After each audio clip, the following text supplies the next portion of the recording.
आदरणीय श्री अखिलेश यादव जी, श्री राहुल गांधी जी, मेरे बड़े भाई श्री भूपेश बघेल जी, श्री केसी वेणुगोपाल जी, श्री अविनाश पांडे जी, श्री प्रमोद तिवारी जी, मंच पर आसीन सभी नेतागण, मेरे प्यारे कार्यकर्तागण, रायबरेली के मेरे प्यारे भाइयों और बहनों, आप सबका इस ऐतिहासिक सभा में बहुत बहुत स्वागत।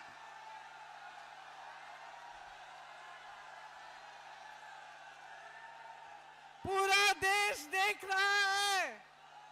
अखिलेश जी, राहुल जी, देखिए, ये समाजवादी के कार्यकर्ता और कांग्रेस के कार्यकर्ता एक सेना बनके लड़ रहे हैं, एकजुट एक सेना बनके लड़ रहे हैं और इंडिया गठबंधन को यहाँ उत्तर प्रदेश से विजयी बनाएंगे। मैं आप सबको बहुत बहुत आभार प्रकट करना चाहती हूँ कि किस तरह से आपने इस चुनाव में पूरे देश को दिखाया है कि दो पार्टियां नहीं, आप एक सेना है। दिल से आप साथ में लगे, दिल से आपने काम किया।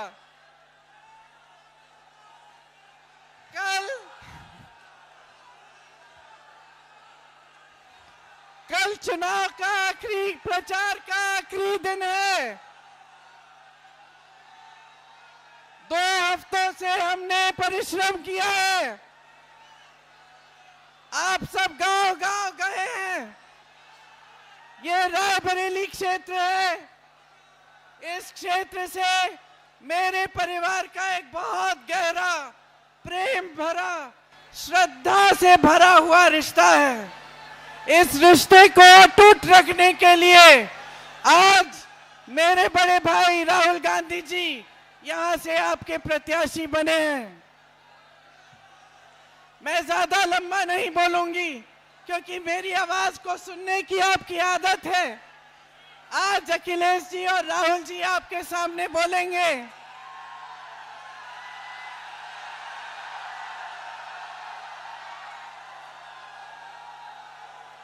मैं सिर्फ इतना कहूंगी कि 10 सालों से इस देश का आम आदमी, इस देश का गरीब, इस देश का किसान प्रताड़ित है। इस देश की पुकार थी, किसानों की पुकार थी कि हमारी आवाज सुनिए। मजदूरों की पुकार थी कि हमें राहत दीजिए। महिलाओं की पुकार थी कि हमारे साथ अत्याचार हो रहा है, हमें सुरक्षा दीजिए। इस देश की जन जन की पुकार थी कि आपकी सुनवाई हो, लेकिन नरेंद्र मोदी जी की सरकार में आपकी कोई सुनवाई नहीं हुई।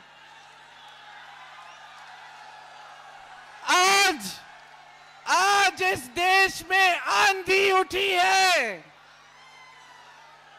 इस देश की आवाज है, इस देश की पुकार है कि ये भाजपा की तानाशाही, भाजपा की जो सत्ता के लिए सब कुछ करने वाली सरकार को हटाया जाए और एक नई चेतना से एक नई राजनीति देश में स्थापित हो। इसका संदेश रायबरेली से पूरे देश में जाना चाहिए। रायबरेली की जागरूक जनता ने 100 साल पहले एक ऐतिहासिक आंदोलन शुरू किया। आप 100 सालों से सबसे जागरूक जनता है। यहां से देश को संदेश दीजिए कि आप एक नई तरह की स्वच्छ राजनीति चाहते हैं और मोदी जी की सरकार को उखाड़ कर फेंक दीजिए।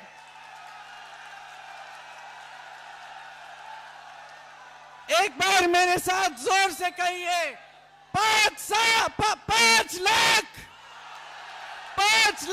पार है, 5 लाख पार है। जय हिंद। हमारे साथ मंच पर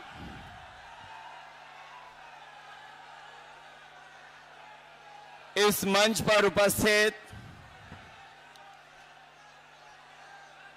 कांग्रेस पार्टी के नेता और इस लोकसभा से प्रत्याशी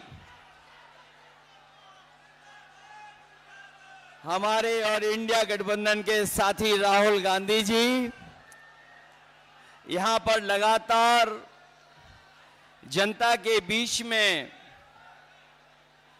जनता को अपने साथ जोड़ने के लिए लगातार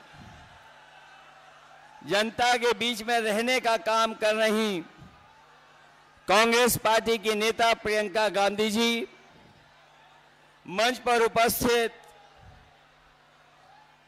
छत्तीसगढ़ के पूर्व मुख्यमंत्री बघेल जी, कांग्रेस पार्टी के वरिष्ठ नेता प्रमोद तिवारी जी, समाजवादी पार्टी के हमारे जिलाध्यक्ष वीरेंद्र जी,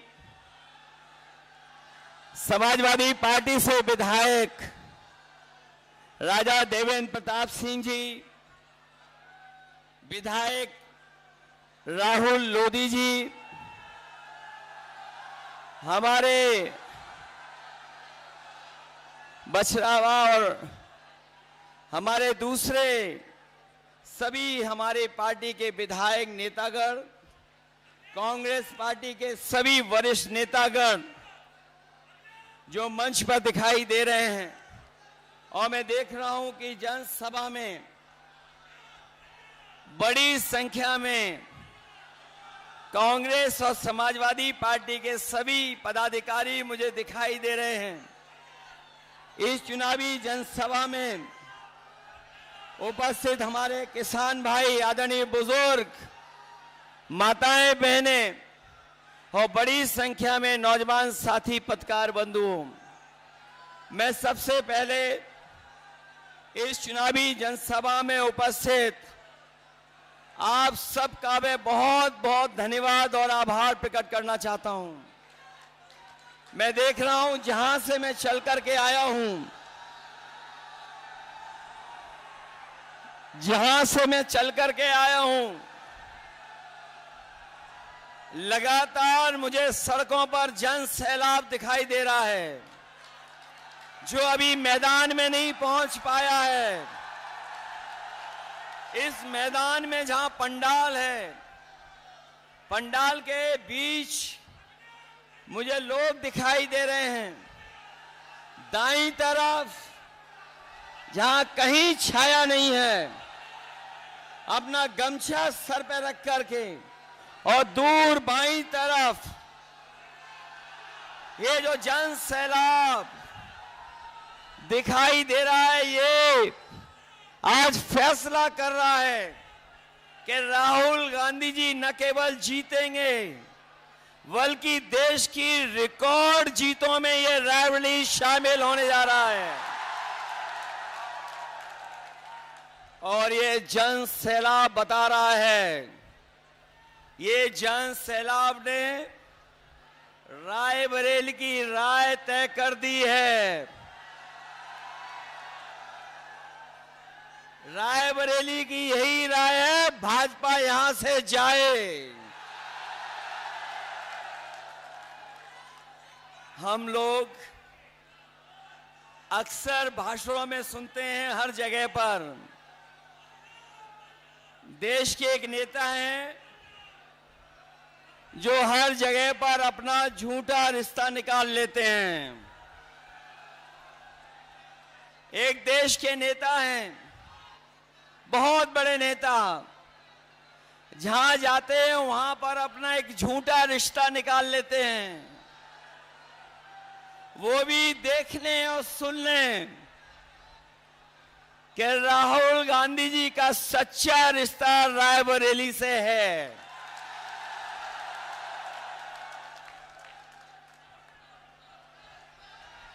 ये रायबरेली से सच्चा रिश्ता है। अगर रा से रायबरेली है तो रा से राहुल भी है। जो लोग गिनती नहीं समझ पाते हैं, वो भी गिनती समझ लें, एक और एक 11 हो गया है और बीजेपी 9-2-11 हो गई है। बताओ बीजेपी 9-2-11 हो गई कि नहीं हो गई? जो लोग 4 चरणों का चुनाव देख चुके होंगे वो जानते होंगे कि अब भारतीय जनता पार्टी 4 चरणों में चारों खाने चित हो गई है। ये भाजपा का रथ, ये जो भाजपा के लोग घूम रहे हैं, इस बार उत्तर प्रदेश में फंसे नहीं हैं। इस बार जनता ने इन्हें, बताओ जनता ने इन्हें फंसा दिया कि नहीं फंसा दिया? इनका रथ धस गया कि नहीं धस गया? और याद रखना, ये बीजेपी वाले वही लोग हैं जो किसानों के ऊपर 4 काले कानून लागू कर रहे थे। काले कानून लागू कर रहे थे, याद है कि नहीं याद है? हमारे किसानों को खड़ा होना पड़ा, लड़ना पड़ा, हजारों शहीद हुए, लेकिन पीछे नहीं हटे। किसान तभी पीछे हटा जब सरकार ने काले कानून वापस ले लिए। किसानों पे काले कानून लागू करने वाले भारतीय जनता पार्टी के लोग न केवल उनकी जमीन कब्जा करना चाहते थे, खेत, बल्कि उनकी पैदावार की भी लूट करना चाहते थे। ये किसानों को आय दुगुनी की बात कहने वाले लोग, किसानों को आय दोगुनी का वादा करने वाले, उनकी हर बात झूठी निकली कि नहीं निकली? उनका वादा झूठा रहा कि नहीं रहा? और न केवल इन्होंने किसानों को धोखा दिया, बल्कि यहां एक नौजवान जानता होगा कि अगर वो तैयारी करके परीक्षा लिखने गया, उन परीक्षाओं के पेपर लीक करा दिए, पेपर रद्द कर दिया।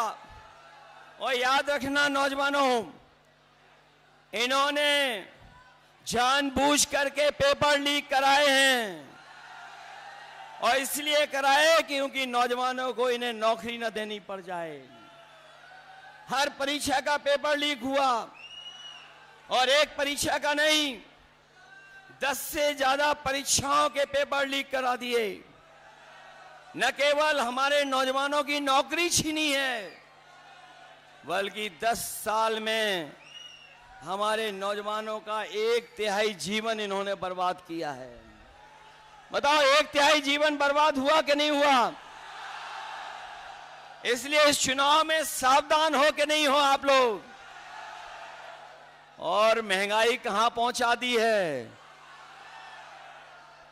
अभी हम अमेठी से होकर के आए हैं, सिलेंडर वाले सांसद जी के क्षेत्र से। वहां जो जन सैलाब देखा, उससे वहां के सांसद सरेंडर हो गए। बताओ आज कीमत कहां पहुंचा दी? डीजल पेट्रोल कहां पहुंच गया? और हमारे नौजवान कभी कभी मोटरसाइकिल खरीद लेते थे। 10 साल पहले क्या कीमत थी मोटरसाइकिल की, और आज कीमत क्या है?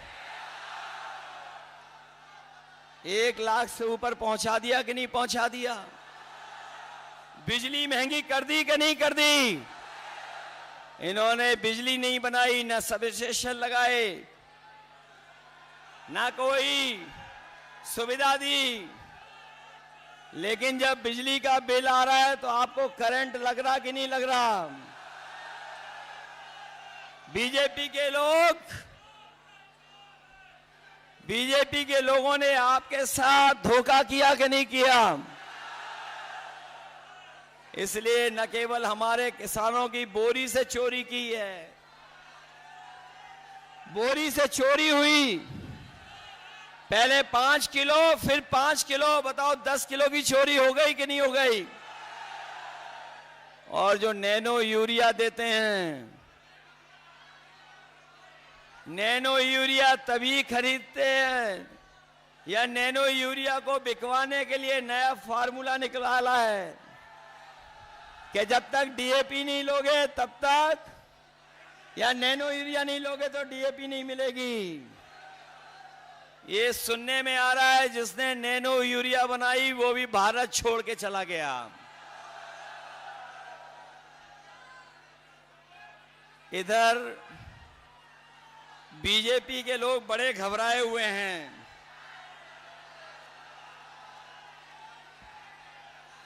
ये बीजेपी के लोग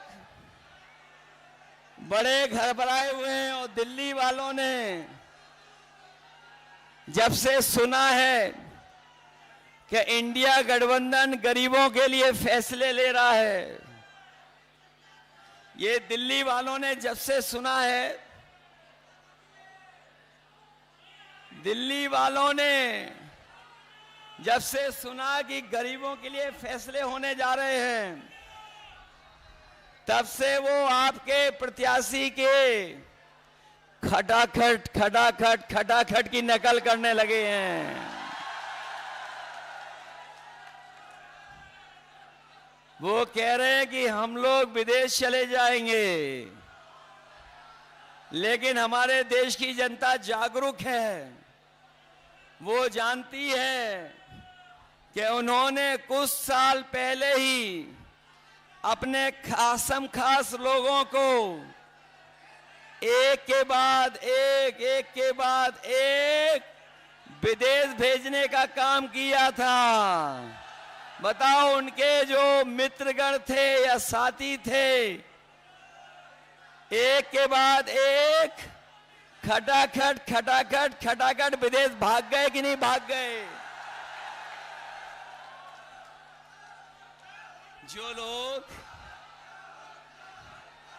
जो लोग देश को सपना दिखा रहे थे बड़ा बनाने का, बताओ कर्जे में डुबा दिया देश को कि नहीं डुबा दिया। और अब ये जनता कह रही है इनसे, अब जनता इनसे कह रही है कि अब आपको हटा देंगे फटाफट फटाफट फटाफट। बताओ इन्हें हटा दोगे कि नहीं हटा दोगे। और जो कहते थे कि ना खाएंगे ना खाने देंगे, याद है कि नहीं याद है। जो कहते थे कि ना खाएंगे ना खाने देंगे, बताओ वो सब डकार गए कि नहीं डकार गए। डकार गए और कह रहे हैं गटागट गटागट गटागट। बताओ, खाने के बाद, इलेक्टोरल बॉन्ड के बाद तो इन्होंने डकार भी नहीं ली। इसलिए ये चुनाव हमारे आपके भविष्य का तो है ही है। ये हमारे आपके भविष्य का चुनाव तो है ही है। इसके साथ साथ ये हमारे आने वाली पीढ़ी के भविष्य का भी चुनाव है। ये लोग बीजेपी वालों ने हमें आपको वैक्सीन लगवा करके, बताओ हमारी आपकी जान के पीछे पड़ गए कि नहीं पड़ गए।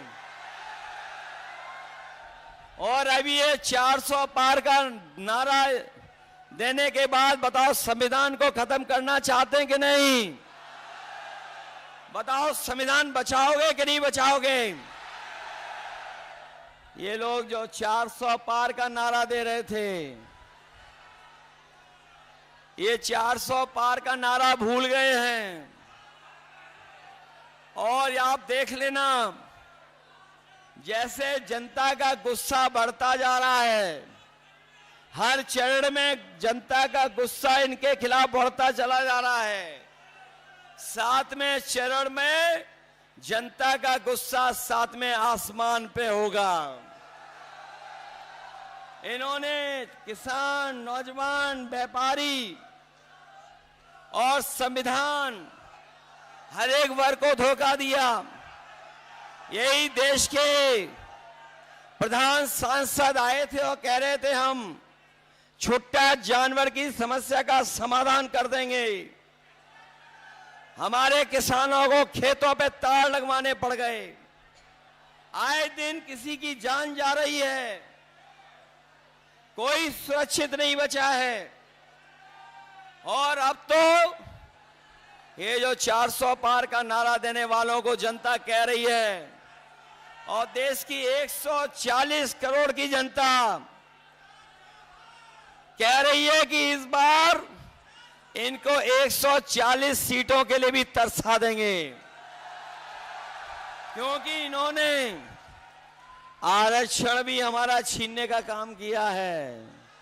ये हमारे 69,000 वाले शिक्षक भर्ती, ये जानते होंगे, शिक्षा मित्र वाले जानते होंगे, या जिन्होंने तमाम नौकरियां की परीक्षा लिखी वो जानते होंगे कि इस सरकार में सब उल्टा पुल्टा हो रहा है।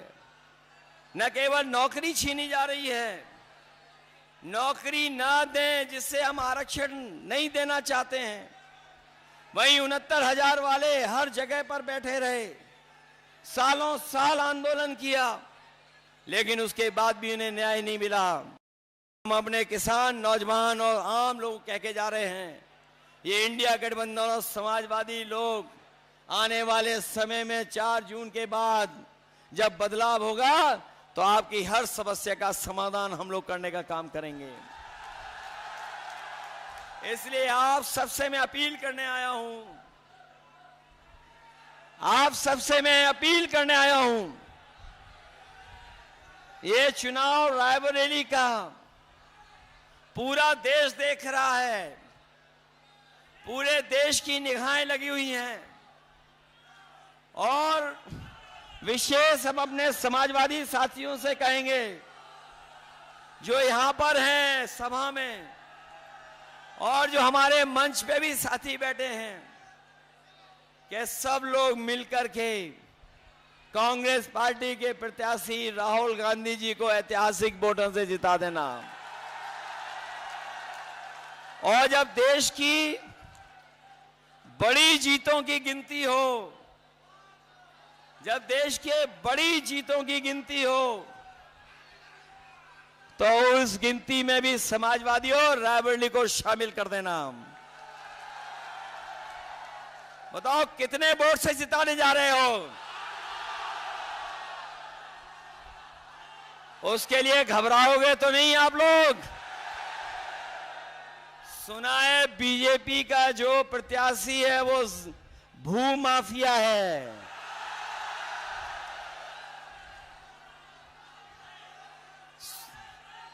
और बताओ बहुत धोखेबाज है कि नहीं है?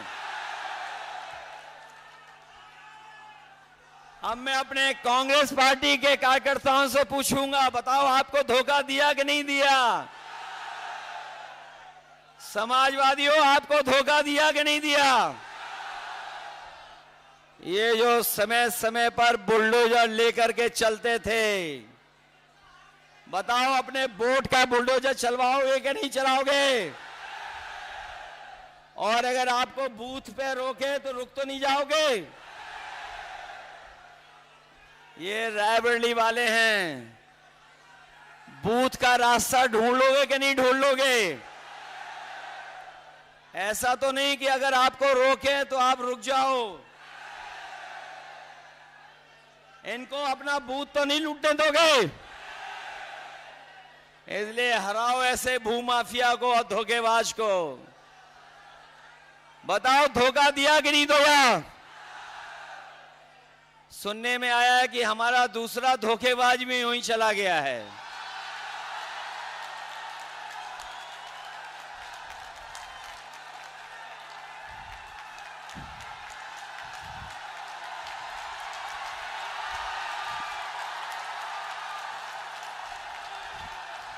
और ये जो अभी अभी गया है धोखेबाज, उसकी खासियत है, जो अभी अभी धोखेबाज गया उसकी एक बहुत अच्छी खासियत है कि वो जहां जाता है वहीं गड्ढा खोदता है। इसलिए सावधान हो कि नहीं हो। आपके एक वोट से लाखों वोट से तो राहुल गांधी जी जीतेंगे ही जीतेंगे, लेकिन इन धोखेबाजों से भी हिसाब किताब होगा। मैंने सुना है कि कोई धोखेबाज जो समाजवादियों को धोखा दे करके अपने घर पर 2 नंबर वाले नेता को बुलाया था।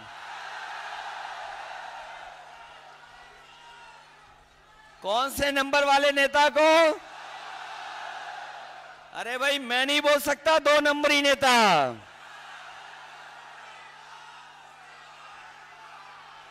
तो इसलिए रायबरेली वालों और समाजवादियों, ये आपकी भी परीक्षा है कि अगर कांग्रेस पार्टी आगे बढ़ रही है तो 5 लाख से ज्यादा वोट जिताने का काम करना। इसलिए जिताना, यही निवेदन, यही अपील करने आया हूं।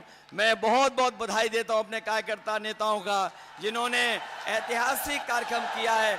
वहीं हमारी पार्टी के जितने भी नेता बैठे हैं, विधायक, पदाधिकारी, सांसद और जो संगठन के लोग हैं, मैं उनका भी धन्यवाद देता हूं। मुझे उम्मीद है, भरोसा है कि जिस दिन वोट आप डालेंगे, एक एक वोट कांग्रेस पार्टी के पक्ष में डाल करके इतिहास बनाने का काम करना। आप सबको बहुत बहुत धन्यवाद और बहुत बहुत बधाई देता हूं। मेरी बहन प्रियंका जी, केसी वेणुगोपाल जी, अविनाश पांडे जी, भूपेश बघेल जी, पंकज तिवारी जी, वीरेंद्र यादव जी, सुशील पासी जी, आरपी यादव जी, राहुल लोधी जी, सुधा द्विवेदी जी, मनीष सिंह जी, सुंदर भारती जी, देवेंद्र प्रताप सिंह जी, अतुल सिंह जी, सुरेंद्र विक्रम सिंह जी, इंडिया अलायंस के स्टेज पर वरिष्ठ नेता, हमारे कांग्रेस पार्टी के, समाजवादी पार्टी के, इंडिया गठबंधन के प्यारे कार्यकर्ता बब्बर शेर,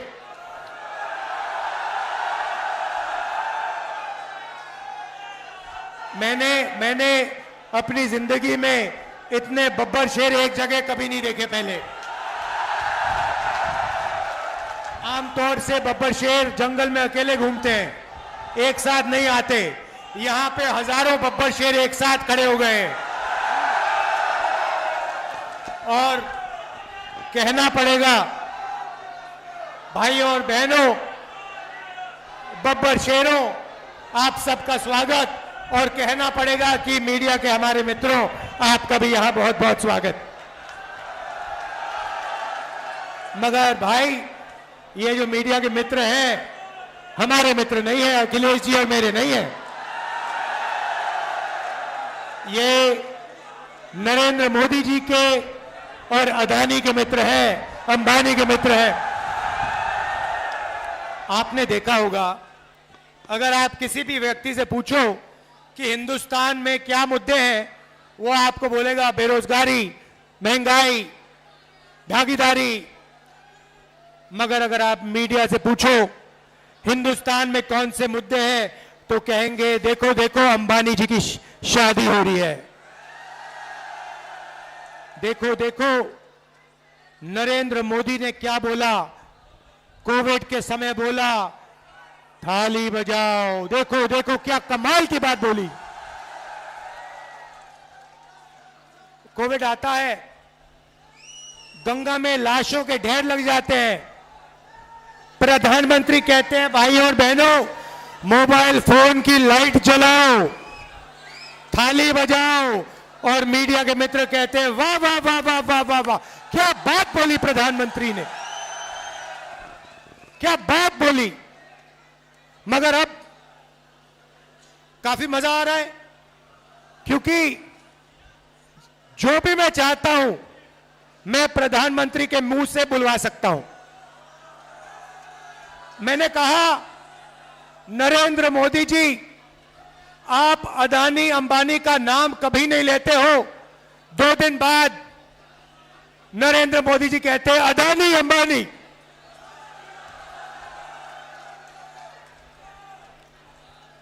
फिर मैंने कहा कि हम बैंक अकाउंट में ठकाठक ठकाठक ठकाठक ठकाठक पैसा डालेंगे। नरेंद्र मोदी अपने भाषण में कहते हैं ठकाठक ठकाठक ठकाठक ठकाठक। आप मुझे बताओ क्या बुलवाना है नरेंद्र मोदी से, मैं कल बुलवा देता हूं। 2 मिनट लगेंगे। और अगर कुछ नहीं बुलवाना है वो भी बता दो। नरेंद्र मोदी हार एक्सेप्ट कर गए हैं। जैसे जैसे कहते हैं ना गुड बाय, बस हो गई गुड बाय नरेंद्र मोदी जी की। मैं आपको लिख के दे रहा हूं, 4 जून नरेंद्र मोदी हिंदुस्तान के प्रधानमंत्री नहीं रहेंगे। और इसका भाई और बहनों कारण है, ये ऐसे ही नहीं हुआ। नरेंद्र मोदी जी ने हिंदुस्तान के गरीब लोगों का अपमान किया है। 22 लोगों का 16 लाख करोड़ रुपया उन्होंने कर्जा माफ किया। भाई और बहनों, 24 साल का मनरेगा का पैसा नरेंद्र मोदी ने 22 लोगों को दिया। यूपीए की सरकार थी, हमने हिंदुस्तान के सब किसानों का कर्जा माफ किया था। अगर आप उतना ही पैसा 24 बार किसानों का कर्जा माफ करो, उतना पैसा नरेंद्र मोदी ने 22 लोगों को दिया। किसानों का अपमान किया, काले कानून लाए, मजदूरों को कोविड के समय घर पैदल भेजा। हजारों किलोमीटर मजदूर पैदल चल रहे थे और नरेंद्र मोदी कहते हैं भाई और बहनों थाली बजाओ थाली बजाओ थाली बजाओ। इसीलिए 4 जून नरेंद्र मोदी प्रधानमंत्री नहीं होंगे। इंडिया की सरकार आएगी और वो सरकार आपकी सरकार होगी, किसानों की, मजदूरों की, छोटे व्यापारियों की, युवाओं की सरकार होगी। भाई और बहनों, युवा ने, और मैं भाई पूरे देश में मीटिंग कर रहा हूं, पूरे देश में युवा ने मन बना लिया है नरेंद्र मोदी नहीं चाहिए, नहीं चाहिए, नहीं चाहिए।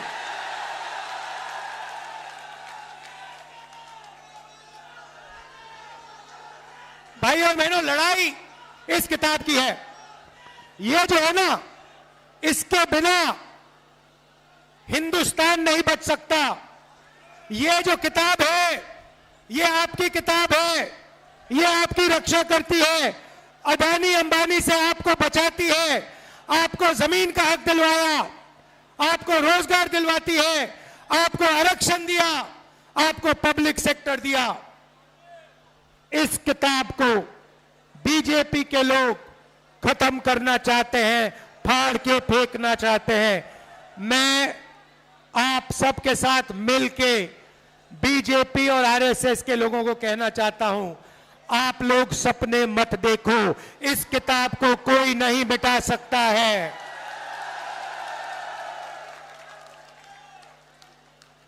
भाइयों और बहनों, अब मजे की बात, मन की बात नहीं, मजे की बात। 4 जून हिंदुस्तान के रायबरेली के सबसे गरीब परिवारों की लिस्ट बनेगी। अगर आप रायबरेली में रहते हो और आप गरीब हो, आपका नाम, आपके परिवार का नाम इस लिस्ट में जाएगा। ये लिस्ट हर स्टेट में, हर डिस्ट्रिक्ट में, पूरे देश में बनेगी। हर गरीब परिवार में से एक महिला का नाम चुना जाएगा। करोड़ों महिलाओं के नाम चुने जाएंगे और हर महिला के बैंक अकाउंट में 10 नहीं, 20,000 नहीं, 50,000 नहीं, 90,000 नहीं, 1 लाख रुपया अंदर, बैंक अकाउंट के अंदर 1 लाख रुपया हर महीने आप जगोगे। रायबरेली के लोग जगेंगे, किसान, मजदूर, मनरेगा करने वाले, आशा, आंगनवाड़ी में जो महिलाएं काम करती हैं, ये सब उठेंगे। 4 जून इंडिया की सरकार बनेगी और 4 जुलाई 9 बजे सुबह लाखों परिवारों के बैंक अकाउंट में 8,500 रुपए कड़ाक से अंदर जाएगा। एक बार नहीं, जुलाई, अगस्त, सितंबर, अक्टूबर, नवंबर, दिसंबर चलता जाएगा। ठगा ठग, ठगा ठग, ठगा ठग, ठगा ठग, ठगा ठग।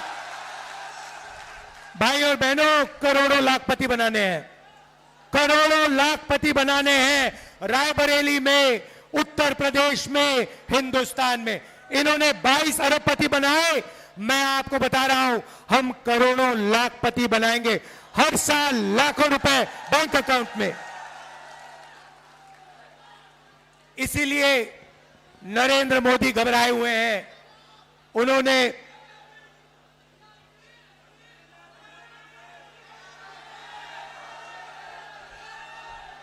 इसीलिए नरेंद्र मोदी टेंशन ले रहे हैं, मगर हम वहां नहीं रुकेंगे। भाई और बहनों, ये जो पैसा है उस दिन तक आएगा जब तक ये परिवार गरीबी रेखा से निकल जाएंगे। अगर ये गरीबी रेखा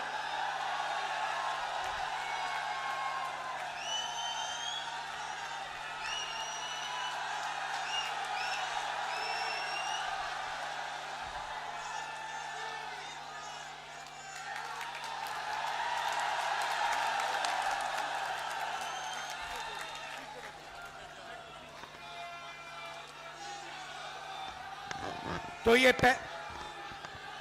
पैसा उस दिन तक जाएगा जब तक ये परिवार गरीबी रेखा से नीचे होंगे। आप सोचिए, लाखों महिलाओं के बैंक अकाउंट में लाख रुपए साल के। किसानों को नरेंद्र मोदी ने 3 काले कानून दिए, सारे के सारे किसान सड़क पे उतर आए। हमने यूपीए के समय कर्जा माफ किया था। रायबरेली के किसानों, अच्छी तरह सुन लो, 4 जून आपका कर्जा माफ होने जा रहा है और पहली बार कांग्रेस पार्टी रायबरेली के किसानों को, हिंदुस्तान के किसानों को अपने अनाज के लिए, धान के लिए, आलू के लिए, शुगर केन के लिए कानूनी मिनिमम सपोर्ट प्राइस देने जा रही है। चिप्स के पैकेट के लिए सही दाम मिलता है। जो भी आप खरीदते हो उस पर लिखा होता है, सही दाम लिखा होता है, मगर जब किसान अपना धान, शुगर केन, कपास बेचने जाता है उसे सही दाम नहीं मिलता। इसीलिए हम गारंटी करके कानूनी मिनिमम सपोर्ट प्राइस हिंदुस्तान के किसानों को देने जा रहे हैं।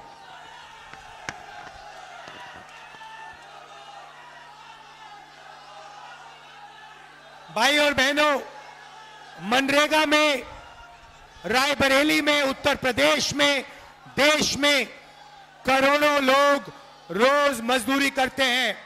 नरेंद्र मोदी ने मनरेगा को रोकने की कोशिश की।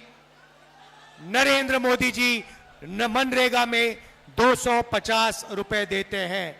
इंडिया गठबंधन की सरकार आ रही है, आपको हम 400 रुपए मनरेगा के लिए देने जा रहे हैं।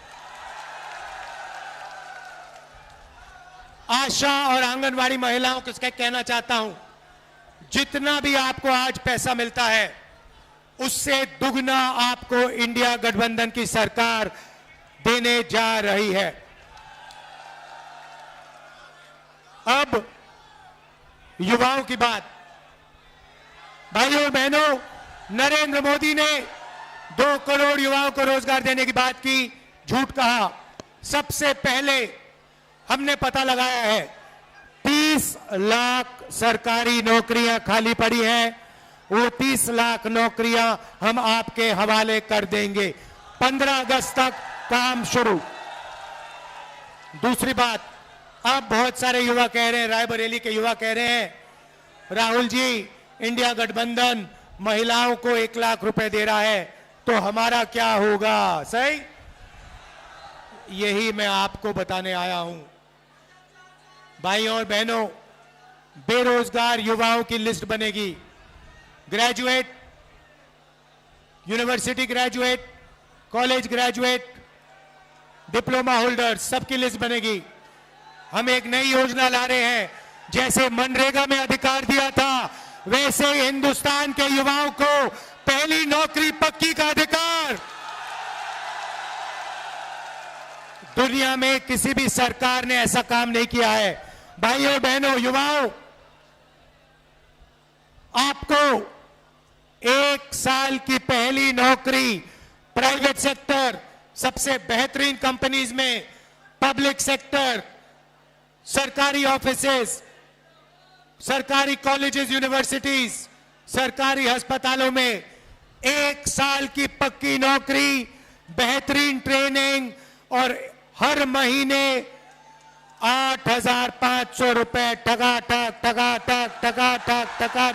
अंदर बैंक अकाउंट के अंदर, साल के 1 लाख रुपए आपके बैंक अकाउंट में। पहली नौकरी के बाद आपके लिए परमानेंट नौकरी के लिए रास्ता खुलेगा, आपको ट्रेनिंग मिलेगी और आपके बैंक अकाउंट में पैसा मिलेगा। भाइयों और बहनों, अब मैं आपको इन योजनाओं के पीछे सोच बताना चाहता हूं। नरेंद्र मोदी जी ने अरबपतियों को पैसा दिया, उन्होंने अपना पैसा लंदन, न्यूयॉर्क, अमेरिका भेजा, उन्होंने अपना पैसा विदेश भेजा। हम आप भैया थोड़ा शांत हो जाए, बहुत ऊर्जा है, मगर 2 मिनट शांत हो जाए फिर जोर से चिल्लाना। तो नरेंद्र मोदी जी ने इनको पैसा दिया, इन्होंने अपना पैसा विदेश में खर्च किया। हम हजारों करोड़ रुपए आपके बैंक अकाउंट में डाल रहे हैं। आप इस पैसे को रायबरेली में, उत्तर प्रदेश में, बाकी हिंदुस्तान में, गांव में, छोटे छोटे शहरों में खर्च करोगे। जैसे ही आप खर्च करोगे, फैक्ट्रियां जो माल बनाती हैं, जो आप खरीदोगे, वो फैक्ट्रियां सारी की सारी एक बार फिर चालू हो जाएंगी। नरेंद्र मोदी ने उनको बंद किया, हम आपके बैंक अकाउंट में कैश इंजेक्शन डालकर उन फैक्ट्रियों को जंप स्टार्ट कर रहे हैं। जैसे गाड़ी में पेट्रोल डालते हैं इंजन में और फिर चाबी घुसाते हैं, वैसे ही हम आपके जेब में पेट्रोल डाल रहे हैं, चाबी घुमाएंगे और हिंदुस्तान की सारी फैक्ट्रियां चालू हो जाएंगी। और आपके पास 1 साल की ट्रेनिंग होगी, जेब में पैसा होगा और वही फैक्ट्रियां आपको रोजगार देंगी। देखिए कांग्रेस पार्टी की बेहतरीन सोच। भाइयों और बहनों, आखिरी 2 चीजें कहना चाहता हूं। हम योजना लाए थे, सोनिया जी लाई थी, भोजन के अधिकार की रोज योजना। मनरेगा के बाद हम भोजन का अधिकार की योजना लाए थे और हर गरीब व्यक्तियों को हमने भोजन देने का काम शुरू किया। उस काम को नरेंद्र मोदी करना नहीं चाहते थे, मगर क्योंकि हम योजना लाए, उन्होंने उस योजना को चलाया। मगर अब मैं हिंदुस्तान के गरीबों से कह रहा हूं, आज आपको 5 किलो मिलता है, हम आपको 10 किलो राशन और दाल देंगे। दाल और तेल राशन कार्ड होल्डर्स को देंगे। भाइयों और बहनों, आखिरी और शायद सबसे जरूरी बात, मेरा और मेरे परिवार का आपके साथ 100 साल पुराना रिश्ता है। आप मेरी स्पीचेस देख लो, मेरी स्पीचेस में जो भी मैं कहता हूं, मैं सच्चाई बोलता हूं। मैं 2 करोड़ युवाओं को रोजगार देने की बात नहीं बोलता हूं, मगर जो मेरे मुंह से निकलता है वो सच्चाई होती है। अगर मैं कुछ कहता हूं तो मैं वो करके दिखाता हूं, रुकता नहीं। भाइयों और बहनों, कन्याकुमारी से कश्मीर तक 4000 किलोमीटर नफरत के बाजार में मोहब्बत की दुकान खोलने वाला आदमी हूं। 4000 किलोमीटर चला हूं। भाइयों और बहनों, नरेंद्र मोदी जी ने ईडी से मेरा इंटेरोगेशन कराया। 55 घंटे ईडी ने इंटेरोगेशन कराया। सरकारी घर छीन लिया, लोकसभा की सदस्यता रद्द कर दी। मैंने उनसे कहा, ये जो घर है तुम्हारा, इसको उठा के ले जाओ, मुझे ये घर नहीं चाहिए। रायबरेली के जनता में के दिलों में मेरा घर है, हिंदुस्तान की जनता के दिल में मेरा घर है। मुझे घर की कोई जरूरत नहीं है। मेरे पास हिंदुस्तान में करोड़ों घर है, आपके दिल में घर है। भाइयों और बहनों, मैं पीछे नहीं हटता हूं। और एक बात समझ लो, वो आप समझ गए हो, नरेंद्र मोदी से मैं डरता नहीं हूं। अगर कोई डरता है तो नरेंद्र मोदी डरता है। तो ये रिश्ता है, ये पुराना रिश्ता है, 100 साल पुराना रिश्ता है। मेरी दादी इंदिरा गांधी यहां से लड़ी, उसके बाद मेरी माता जी सोनिया जी जो यहां आई, वो आपकी एमपी रही, और उनका भी आपके साथ प्यार का रिश्ता है, इज्जत का रिश्ता है। और उन्होंने भी आपके साथ सिर्फ सच्चाई बोली है, सिर्फ सच्चाई बोली है, सिर्फ सच्चाई बोली है। तो मैं आपसे कहना चाहता हूं, आप अग्निवीर का बोलूंगा, आपका और मेरा रिश्ता दिल का रिश्ता है, सच्चाई का रिश्ता है। और मैं आपके लिए जो भी मैं आपसे कहूंगा वो मैं आपके लिए करके दिखाऊंगा।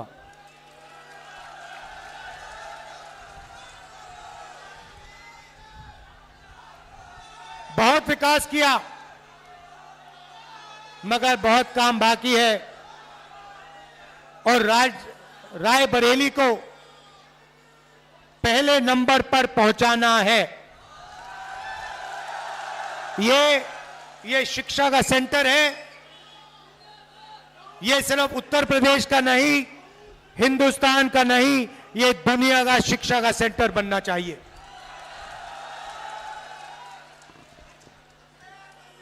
अग्निवीर के 2 शब्द कह देता हूं।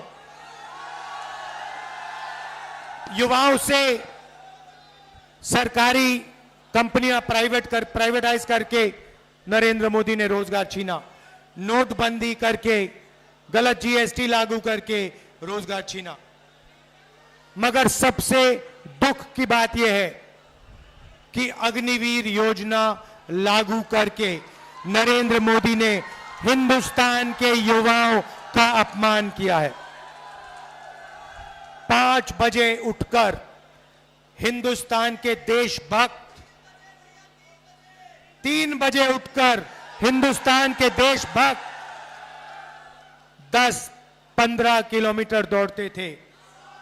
नरेंद्र मोदी ने उन सब से कहा कि 2 तरीके के शहीद होंगे। एक गरीब घर का बेटा जिसे शहीद का दर्जा नहीं मिलेगा, जिसे पेंशन नहीं मिलेगी, जिसे कैंटीन नहीं मिलेगी उसे अग्निवीर कहा जाएगा, और दूसरा अमीर घर का बेटा जो अग्निवीर नहीं होगा, जिसको सारी की सारी सुविधाएं मिलेंगी, पेंशन मिलेगी, शहीद का दर्जा मिलेगा, कैंटीन मिलेगी। यह नरेंद्र मोदी की योजना है, यह देशभक्ति की योजना नहीं है, यह देश को कमजोर करने की योजना है। और इसीलिए इस योजना को 4 जून जैसे ही हमारी सरकार आएगी, इस योजना को हम कूड़ेदान में फेंक देंगे हमेशा के लिए।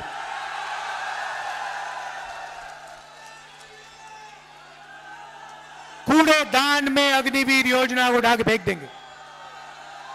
शहीद होंगे तो एक तरीके के शहीद होंगे, जवान होगा तो पेंशन मिलेगा, जवान होगा तो कैंटीन मिलेगी, जवान होगा तो परिवार की रक्षा होगी।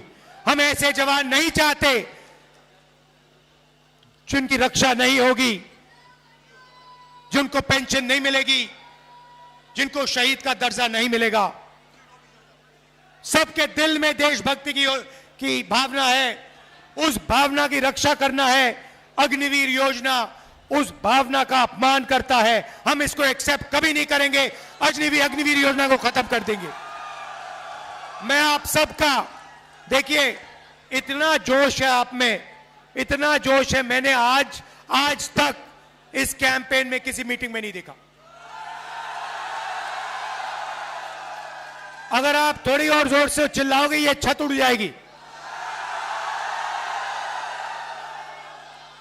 दिल से आपका धन्यवाद करता हूं, आपने इतना प्यार दिया, इतना प्यार दिया, मैं बहुत आभारी हूं। सोनिया जी, प्रियंका जी, अखिलेश यादव जी, आप यहां आए, आपने मेरा समर्थन किया, दिल से आपका धन्यवाद करता हूं। और मेरी जो बहन है, जो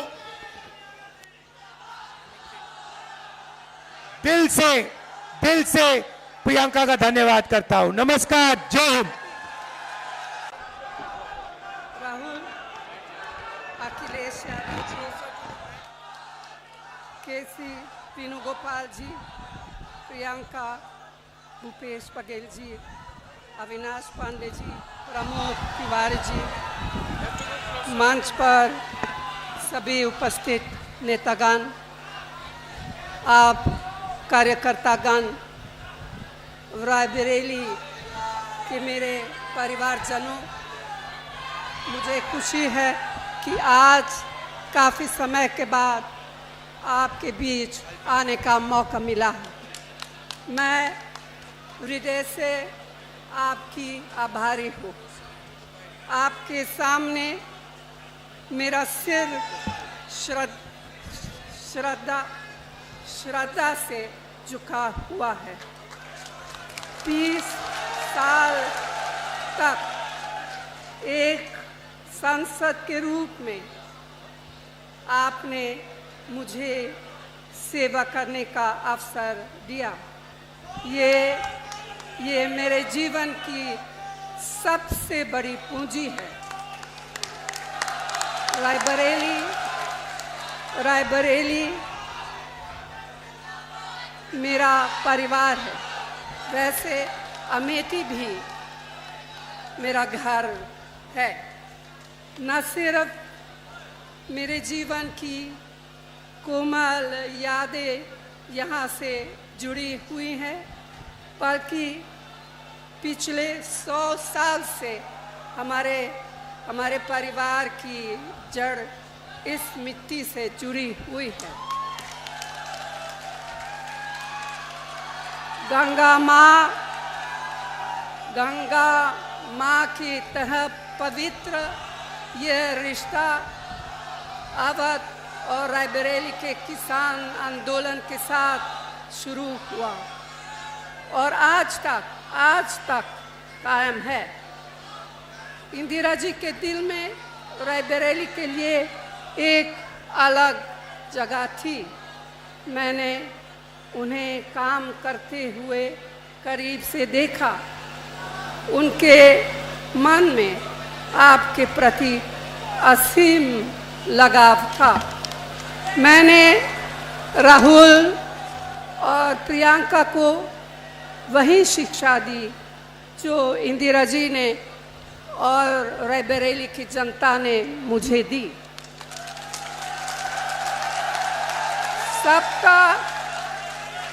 सबका आदर करो, कमजोर की रक्षा करो, अन्याय के खिलाफ जनता के अधिकार के लिए जिससे भी लड़ना पड़े लड़ जाओ।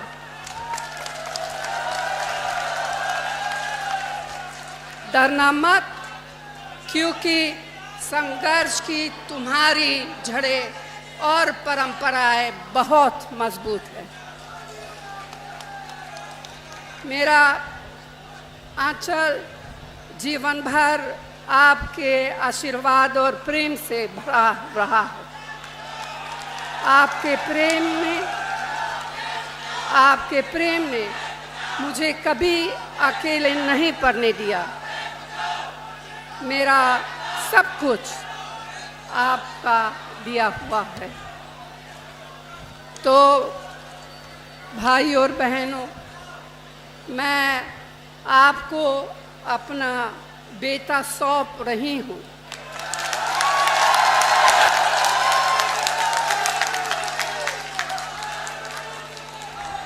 अपना बेटा सौंप रही हूँ, जैसे आपने मुझे अपना माना, वैसे ही राहुल को अपना मान कर रखना है।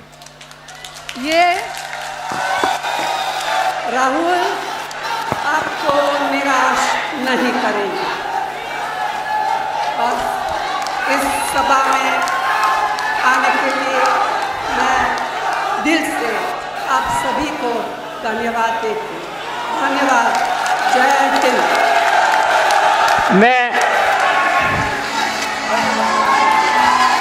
एक बार मेरा आग्रह है, सब लोग बैठ जाएंगे।